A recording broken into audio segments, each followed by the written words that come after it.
with more than 7,100 islands of luscious mountain ranges, pristine beaches,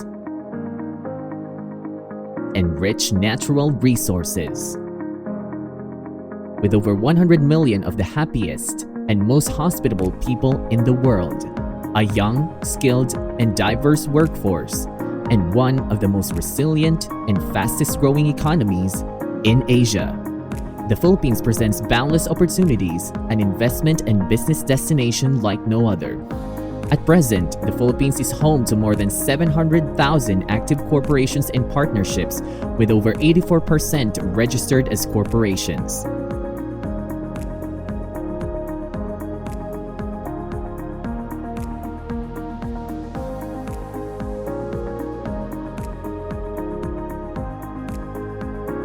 The increase is largely credited to the government's efforts to open up the economy and improve the ease of doing business in the country through, among others, the enactment of game-changing laws such as the Revised Corporation Code of the Philippines. Signed into law in 2019, the Revised Corporation Code modernized the country's almost 4-decade-old legal and regulatory framework for corporations, recognizing innovative business concepts, raising corporate governance standards, and advancing the role of technology in the corporate sector.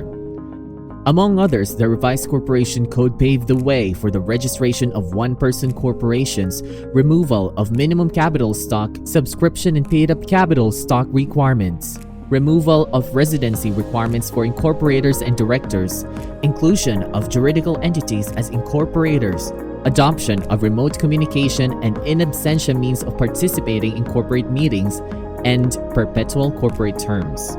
No less than the World Bank recognized the Revised Corporation Code as a key regulatory reform that made it easier to start a business in the country. In fact, reforms implemented pursuant to the Revised Corporation Code lifted the Philippines by 29 notches toward the 95th spot in the World Bank's ranking of 190 economies for ease of doing business, as the Philippines scored higher in the World Bank's Doing Business Report for 2020 from 57.68 points to 62.8 points, the most significant improvement within the Association of Southeast Asian Nations. The country's improved performance received an additional boost from the creation of an integrated business registration system, which synchronized all government agencies' processes related to business registration. Overlapping and redundant processes were streamlined, resulting in significant reduction in documentary requirements and processing times. From 16 steps in 34 days, the average time it took to register a business in the Philippines was cut to 6 steps in 8 days and would further be decreased to 1 day. As more reforms are undertaken, prospects for the Philippine corporate sector is brighter as ever. The Securities and Exchange Commission, or SEC, serves as the gateway to doing business in the Philippines, being the national government agency mandated to register and oversee corporations as well as securities, other investment instruments, and capital market participants. Established in 1936, the SEC Philippines is among the few securities commissions in the world that simultaneously acts as a corporate registrar and a securities regulator. Such a dual role allows the Commission a comprehensive view of the business and investment landscape and for a more coordinated and enabling regulatory environment. Aside from enforcing the country's corporation and securities laws, the SEC acts either as a lead or as a support agency in administering all laws affecting corporations and other forms of associations. Through the years, the SEC has remained true to its mandate of championing businesses and investors. As it reached one milestone after another, the SEC has laid down a solid foundation that would allow it to withstand, promptly adapt to, and even thrive amid pressures, even in an unprecedented global health emergency that would turn the global economy upside down. In 2020, COVID-19 brought the world to a standstill. In the Philippines, what started out as a 2-week quarantine stretched into months as the country grappled with solutions to an unprecedented global health crisis.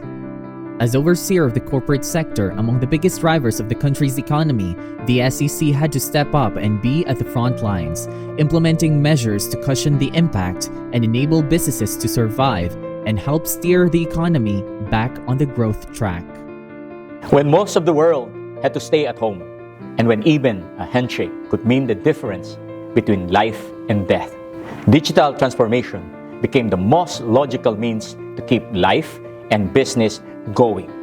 For the Philippine Securities and Exchange Commission, digital transformation meant keeping the capital market open for capital raising and investing, and allowing business formation to continue in order to keep the economy afloat. The digital shift at the Philippine SEC started way before the pandemic, as the Commission sought to institutionalize transformation as an intrinsic and enduring part of its continual improvement and operations management practices.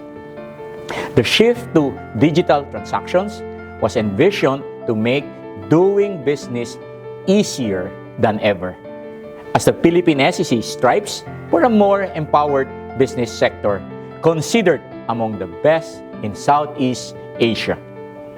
But the Philippine SEC accelerated its digital transformation during the pandemic to efficiently address the demands of the new normal.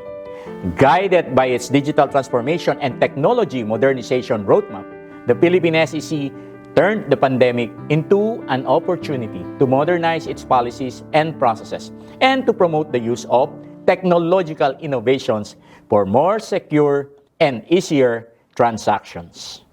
As early as 2017, the SEC sought to automate the registration of corporations and partnerships, licensing of foreign corporations, amendments of the Articles of Incorporation, and other corporate applications through the launch of the Company Registration System, or CRS. But such an effort met unprecedented challenges and birth pains. Our digital shift was never easy, and most of the challenges, I would say, arose from the resistance of both internal and external users to the change, or perhaps from fear. Internally, processors who have not used computers that much, some of them joined the workforce way before computers became a common sight in the workplace, prepared the manual approach. Some of them did not appreciate the reason behind the automation initiative. Aside from that, the country's digital infrastructure was simply not ready then. Some of our regional and local offices did not have access to the system due to poor connectivity. Many applicants likewise prepared to transact face-to-face. Again, the idea of transacting online, of using a computer, was something unpopular. They prepared to use their own version of the registration application forms using their own format. There was also refusal to share information for fear of data privacy, breach, or hacking. They also viewed it as an additional transactional expense, since some of the applicants need to go to computer cafes or computer shop just to access the system. Plus, they have to print the system-generated forms.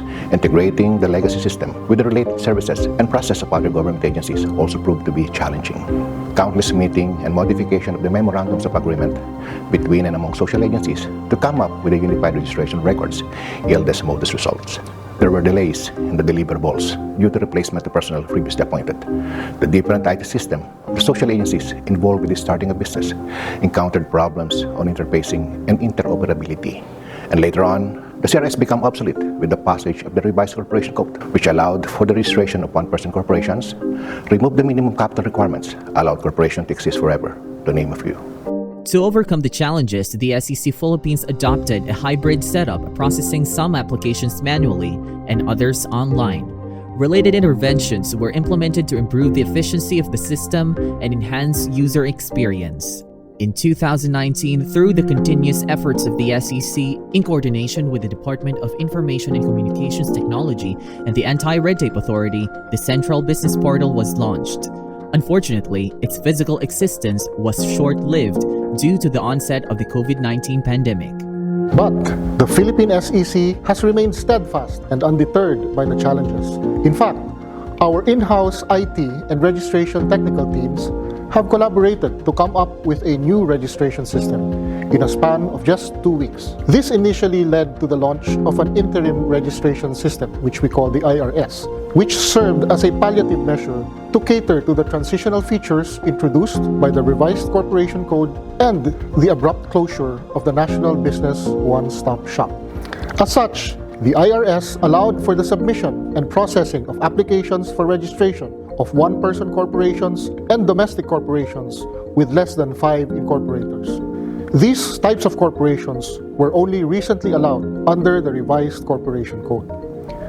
During the development of the IRS, the CRS remained operational, catering to other types of corporations, namely those with at least 5 incorporators, those with incorporators who were all natural persons, those corporations following the minimum capital requirements under the old Corporation Code, as well as foreign corporations and partnerships. The IRS was later on further upgraded into the Electronic Simplified Processing of Applications for Registration of Companies, or a system which we call eSpark, and its subsystem OneSec. This is to provide the public with a more secure, transparent, and efficient online facility for company registration. Further, these registration systems now handle all registrations under the Philippine SEC's mandate, including partnerships and non-stock corporations. The eSpark is a testament to the Philippine SEC's agile approach to the vastly changing times. At the onset of the pandemic, manual processing of registration applications halted. Everyone except the medical frontliners and other essential workers were mandated to stay at home in an effort to curb the spread of COVID-19. Our only options then were to suspend our operations altogether while our offices remained closed, or to shift our services online. The Commission remained driven and decided to stay in operation by allowing the transacting public to conduct all their registration transactions, including payments, online. By April 2021, the SEC started offering a faster and easier company registration process through eSpark. After the crucial 2 weeks from the declaration of the pandemic, I remembered receiving a call from Commissioner Javey. He inquired on what measures we have to take due to the secession of the CBP. He suggested for a virtual meeting to discuss the things we need to do and gave his approval to create our in-house registration system. I also called Direct Jerry about the said proposal and gave us his full support. The situation indeed proved itself dire in 2020 as regards the Commission's flagship company registration system and database. The web-based technology behind it was antiquated, being at least 5 years old, and requiring users to downgrade their browsers. It was also incomplete in function and wasn't properly scoped to handle performance and storage requirements over time. Thus, relevant operating departments were resorting to manual and face-to-face operations, both with filers as well as internally. At this point, ICTD was tasked by the Commission en banc to develop an interim system, as the replacement system to be provided through an ADB-funded grant was too far down the road and was experiencing delays brought about by the pandemic. When the existing system gave out once more due to system errors in early 2021, the deployment of the IRS system, although with truncated timelines, was brought into production and launched to the transacting public. Actually, the pandemic did not stop the transacting public on filing of registration requirements. The influx of applications was still increasing despite the restrictions on mobility due to the national implementation of lockdowns. So we had to come up with an outside-of-the-box solution on how to cater with the demand of the public while making sure that we will deliver the services efficiently and effectively. There was basically simultaneous maintenance of the old system while developing the interim registration system, and that was just one of the challenges. While the ad hoc PWG was busy working on the development of the IRS, the Company Registration and Monitoring Department resumed its operation within a finite number of personnel. Complying with the WHO health protocols, our director made sure that personnel reporting to work were brought to and from the office safely through shuttle services. Plastic barriers were in place. Social distancing was observed at all times. Pending applications that needed approval were released through an appointment system or through postal mail. But applications that needed corrections or has deficiencies were informed either through phone or email address shown on the application. Although the no face-to-face transaction became a matter of health policy, CRMD provided drop boxes and or allowed courier services to ease compliance between CRMD and its stakeholders. As to the applications that remained pending due to the secession of the CBP and the closure of NBOS, we immediately asked the CBP IT managers for an inventory. We requested for the email address, cell phone numbers, or any means of communications to reach out to those applicants. We gave them instructions on how and when their applications will be released and approved. We had to go beyond our comfort zones and work the extra mile just to make sure that we will deliver our services to the public. We were working as a team and remotely and discussing matters through online platforms like Zoom, emails, and other communication channels. We would have to discuss matters point by point on the necessary items to be deployed in the system, whether it be on the technical side, validations, laws, provisions, down to the user interface, and other necessary details. With the traditional systems development cycle, SDLC or the waterfall method, the project to develop such a system would take at least 6 to 8 months to a year to deliver. Within that time, some of the requirements or even the system itself might very well be rendered obsolete at the current rate of technological progress. With the traditional SDLC, stakeholders from the different departments would withhold signing off on the acceptance of the concept, design, and other components of a business requirements document, as they wanted all the features they had in mind, from simple to complex, included in the development. Also, if specified requirements were to change or new requirements needed to be considered while development was taking place, the expectation of users and stakeholders was for the change to be accommodated as part of the end system delivery. It took and is still taking a lot of convincing and coaxing to release the system with a minimum set of viable and workable features that satisfies the most vital and prioritized requirements at the time. With the agile methodology that ICTD transitioned into, it was possible to come up with a working production system within 2 to 3 months and release new features on a monthly or even 4 or 5 week basis, the period of what is called a sprint. ICTD brought agile thinking to the fore to launch IRS. Agile thinking includes iteration, incrementation, and componentized service-oriented architecture, as well as systems thinking, among others. These allowed for IRS, later to become eSpark, to be completed with a minimum viable set of features. It allows for the continuous improvement and refinement of eSpark. Having the system built with the in-house development resources rather than vendors also allowed us to be masters of our fate. As regards our technology and systems, it removed our dependency on vendors and allowed us to continuously implement bespoke and optimized functions for the Commission and its mandate and activities, even adaptive to its changes over time. With the numerous written and over-the-phone complaints received from our stakeholders, delays in the approval of the registration applications, and non-interoperability of the IT systems from the different government agencies, the delay in the delivery or response on any modification from the third-party provider, the Commission's move to a homegrown system was the best option. Considering the said problems and complaints, the team aimed for a much simpler procedure and streamlined documentary requirements. Registration forms that are generic were converted to system-generated forms. Navigation in the system was not on a part-by-part transition, but initially showed all the related data all at once. As I usually say, the eSpark was a reinvention of the CRS, a better user-friendly version, a system brought about by positivity. System-wise, the eSpark was simpler. It was everything that the CRS was not. Further accelerating the company registration process is OneSec. OneSec is a pass-through system with most company information required in the application already pre-filled, requiring only minimal encoding of data by the applicants.